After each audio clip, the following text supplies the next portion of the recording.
אני בחיים לא אשכח את היום הזה. גם לא את הימים שהגיעו אחר כך. לא חשבתי שדבר כזה באמת יכול לקרות לי. היי, איתן? רק התקשרתי להגיד לך שאני אוהבת אותך. אולי לא ערכתי אותך מספיק. אני יודעת שאתה תמיד תהיה שם בשבילי ותמיד תשמור עליי. תחזור עליי, בסדר? אני צריכה שתחזור אליי. אוהבת אותך. ביי. היי דני, מה נתקע? אתה מורה כבר בכיתה. תקשיבי, אני חייבת שתבוא איתי היום אחרי הבית ספר לקניון. זה דחוף. טוב, בואי. החיים שלי אל תתחצי, יש לך בערך כאילו סיכוי של 1 ל-100 להיכנס להיריון, וזה כאילו, נגיד דן חשב שהיא בהיריון, ואז היא הלכה עם תומי לעשות בדיקת הריון, ואז מסתבר שהיא באמת בהיריון, והיא אמרה לי לא לספר לאף אחד כי החיים שלה ירצו. לא יודעת, תשכחי מזה. כאילו, שתי פסים זה תאומות, או שזה פשוט, כאילו זה ורוד כזה.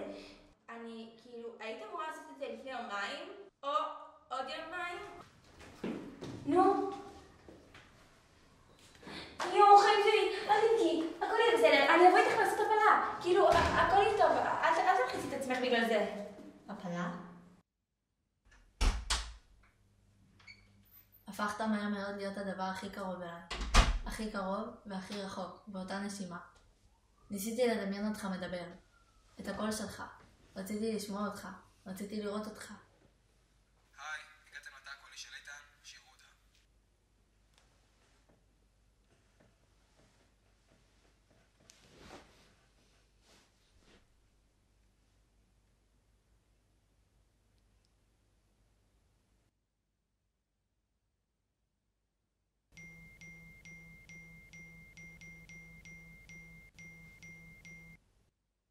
אני מצטערת, אבל זה היה סיוט בשבילי. מי אבא? זאת השאלה.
זהו, זה מה שקרה.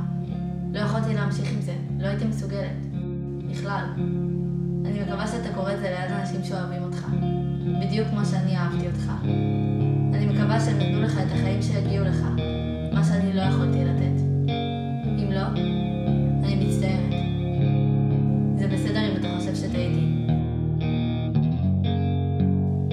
אוהבת, דניאל.